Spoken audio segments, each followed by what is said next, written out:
entertain. Is this not why you are here? Because once you go into this thing, there is no turning back. Carnal Yahweh Bahashem Yahushua Wahara Kakwadash. Carnal Yahweh Bahashem Yahushua Wahara Kakwadash. Carnal Yahweh Bahashem Yahushua Wahara Kakwadash. Double honor to the apostles and elders of Great Millstone who rule well over the flock of Israel, and shalom and salutation to you brothers out here that's pushing words of truth and sincerity, and shalom to the Akim, the Akwa. Everybody with the faith, all right, that the Lord is going to return in these end days, and his name is Yahushua, and you teach and preach that, and you believe that, shalom. All right, this one is called Set Spiritual Goals While They Set Carnal Goals. All right, if you've been living in America or just society as a whole, you've been asked this question before. What career path do you want to take? Where do you see yourself in 5 years? And basically, money and material requests are being sent up to the Lord every day because we live in a society that is materialistic as hell. All right? It's like I'm just waking up and all of that at work now. But we living in that type of society, so you've been pumped with this money, material. We've been pumped with it, man. Just like the Greek fashions of old, our people, when they embraced American understanding, let's say instead, when it was forced upon us, embraced, right? When we've been living in this society that pushes and promotes this way of life so much that we really don't know anything better until you return back to the Lord and are born again, right? Washing with the word. One thing you learn about Israel is that we didn't put money on no pedestal like it's done now. We didn't put like the lifestyle and the looks and the, you know, and how the riches of a man, like we didn't put so much on a pedestal. If anything, we all served each other. That's how we had each other's backs during the time of Peter and Paul in the book of Acts. You know, we had kings. Of course, we had King Solomon, what the scriptures say about his palace and his servants, and when the Queen of Sheba came to visit him, everybody was decked out, everybody was looking good. She thought that the door man was King Solomon because he was so reigned out and spectacular looking, right? In Israel, ultimately, we like to have nice things. That's just going into the royal nature of us. But I mean, we can. This society is all about the pleasing of the flesh and the eyes, right? And mix that in the culture of just wanting more and right, get rich or die trying culture. Mix that in with Amalekite media, right? Through movies and hip hop, he created a desire to have your own everything, like, right? And so you think about, is it the desire to have your own, or is it the envy of others? Sometimes you can't even differentiate between the two, right? Think about Psalm 73, where he says, I was envy at the foolish when I saw the prosperity of the wicked. How's that go real quick? Let's grab it. You know, I'm not having a good day with this app. I mean, this service. Trying to use that mobile. I don't know if y'all brothers got the mobile hotspot. It's been dogging me lately. But here goes Psalms 73. I just don't want to butcher that scripture. He says, Psalm 73 and 2 says 3, but I was envious at the foolish when I saw the prosperity of the wicked. So he's looking at how much the wicked is prospering. It's like, it's bringing out a form of envy. So when you see Michael Jordan and you see Jake is out here living like James Bond, they just got all the movies, all the money, all the women. When you see the super alpha males or the Andrew Tates, and you think to yourself, do you think like, wow, I want that for myself because I saw that? Or I want that, I always wanted something like that. Well, that's where envy creeps up. You know, ASAP was being sincere. He said, I was envious at the foolish. You know, I looked at this situation and I wanted that for myself. I saw the prosperity of the wicked. I was envious the foolish man. A lot of these people with all of this money, they don't even consider the Most High, nor his ways. They don't put in time to seek the Lord. All right, the most they do for the Heavenly Father is they might, send up a prayer every once in a while, but they'll actively bow down to Satan. Their rituals are satanic. And a lot of it is just they're mixed in with American culture. All right, which is satanic and lustful in nature. So the opposite of being all of this way is Akim, is being content. Not contempt, as in to say worthless, but content, meaning a state of peacefulness, a state of peaceful happiness and satisfaction. So the scriptures that we learn about being content or peaceful, happy is Philippians 4:11, and you can read to 13. It says, not that I speak in respect of want, for I have learned in whatsoever state I am therewith be content, meaning peacefully happy or satisfied.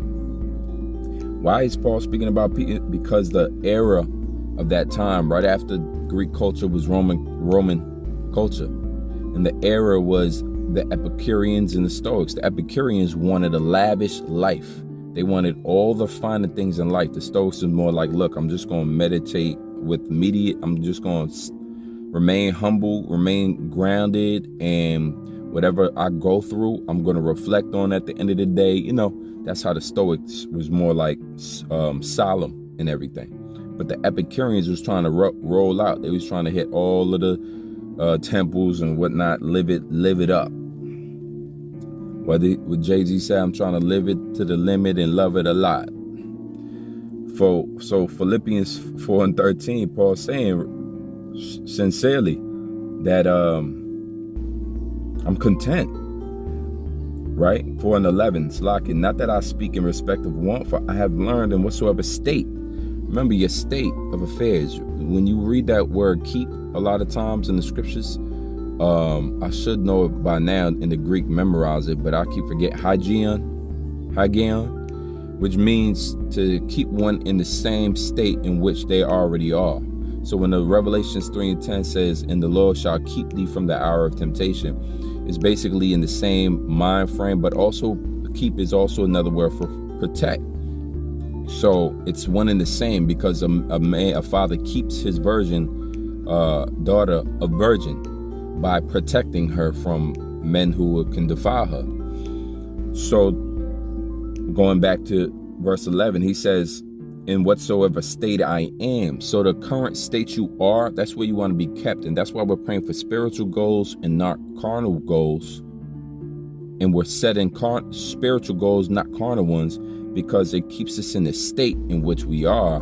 And it's not that you got to alter your outside world to be a man of the Lord. You have to alter the inside man, right? You have to renew your mind every day, all right? You have to not be joined together with them. Not go the course of the wicked. You know, it's more internal building that happens. Externally, you're okay with whatsoever state you're in. He says therewith to be content. Once again, to be peacefully satisfied, to be peacefully, peaceful, a state of.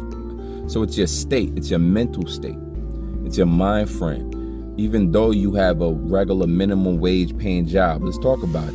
You still are in a happy mind state because you understand being content, knowing the terror of the Lord, knowing the persecution to come, knowing that money cannot deliver you in the day of the Lord. Riches do not profit in the day of the Lord. So all it is building up externally when you're really stagnated, and thus for the Lord really called out the vipers and the snakes and the hypocrites of his people when he was on the scene during the Roman Empire. He said to them, you are whited sepulchres on the outside, but you're whited sepulchres, which means you're graves. On the outside, you're clean and made white and look amazing on the outside, but in the inside, you're dead bones, dry bones and dead men. And that's the renewing of your mind, is everything within your spirit. The scriptures tell you that you're dead to this world, but you're hidden in Yahushua, and that you're quickened. He quickeneth you. The word quickens means to be made alive. So Yahushua is our vitals, right? And so we live, breathe Yahushua. We understand and speak Yahushua. We build the rapport of Yahushua. And that makes us content with whatever state we're in. Understand that word state. And even imagine, the scriptures tell you, when you are brought into a lower state, be patient. Right? Be patient, for gold is tried in the fire. So a lot of these states that you find yourself in, you're being tried. You're being tried continually. Remember, the returning of the Lord is the marriage that men are being bidden to. The elect are being called back to a what are you being called to? An occupation, of course, a labor, a work. But you're being called to a marriage. That's in the presidings of the marriage, right? Who's presiding over the marriage is Yahweh, the Father. He's sending his son again to take up his virgins, his men and women, and the elect of the nation of Israel. Not every nigga, not every Negro or black or Latino, but the elect of his people, the chosen out of the 12 tribes of Israel, to be redeemed and saved, right? So that they don't have to deal with the penalty of their sin. That's what he died on the cross for. So us knowing this now, we should be we should be actually satisfied with that understanding and that alone. And he goes on, I know both how to be abased and I know how to be abound. Everywhere and in all things I am instructed both to be fully and to be hungry, to be full and to be hungry, both to abound and to suffer need.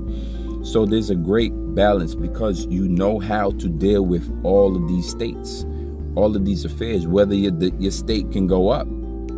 Because I also added that, does that mean when an opportunity comes around to get a higher pay grade, or maybe go into to take a step up the so-called ladder, corporate ladder or whatnot, that you shouldn't take it because you're okay with the affairs? Well, you have to measure that thing out. Measure that out. Okay, you should know what that money is going to do for you before you even get it. Because the saying goes, you make the money, don't let the money make you. But let's continue on to Philippians 4:13. So Paul says, I know how to be abound and I know how to be abased. A lot of people at the higher echelon, or when you're consumed in American media, you think that if you don't have, you are your possessions. But the scriptures tell you a man is not by the things that he has, right? He's not, you're not what the things that you are, all right? That's not what makes the man. It said it can never make you. And it can never make Paul. He knew how to be abound and abased. He was the same God. He was still full and satisfied, even when he had no food, even when he was hungry, even when he was poor. He was still there mentally, along with Yahweh Shah. Verse 13, I can do all things through Yahweh Shah, which strengtheneth me. And that strength will take you through those hungry moments in your life, those moments where you feel inadequate, you don't got enough, you're not good enough. It happens, brothers. But learn how to be content. That is the key. That is a key. Hebrews 13:5 says, let your conversation be without covetousness. It's that greediness, it's that warning, right?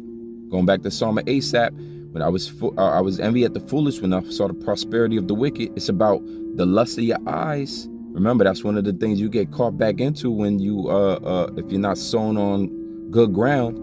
The cares of this world can choke you in the lust of things and the desire and the pleasure of life, right? It says, and be content with such things as ye have. You already have certain things. Be happy with it, man. Who cares if you got a new polo? If you got the same one on from 5 years ago, so what? Who cares if your sneakers are 5 years old? So what? Content, meaning to be in a peaceful happiness and satisfaction state. Reading on, it says, for he hath said, I will never leave thee nor forsake thee. Let that be your argument. The Lord is with me. Well, you ain't got the Lord with me. And you don't even got to repeat that back to them. The Lord's with me. Like, no. Just recite that in your head while they asking you, well, what do you want to do? You don't want to move up and bump up the ladder, like, you know, because Jake will brag to you all day, and I'm going to get that. And then we're going to Cancun, and look, I'm showing you pictures of things I did. That's all social media, Instagram world. Push about what you have. Possession. Don't that feel nasty, man? Remember when you was kids and you don't even give a damn about what somebody else had? Like, you really didn't. I mean, we started to develop that sometime around Christmas, because that urged the need in young children to promote what they got and what they have and materialism. But outside of that, you just learn how to play and be a kid and be happy and be joyful and be living a moment and not care about what somebody has. You didn't even care if somebody did have something nice, if they wasn't a good person. Well, that's what the Lord loves, man. That's why he said, be like children. He said, unless you be like these children, you cannot enter the kingdom. So I'm going to leave it at there. I'm going to get back into it in a little while. Abaradazah, and I'll do a part 2. And just keep that in mind. The money don't make us, because we content. Abaradazah, this video is edifying. Until next time, shalom. Time for work.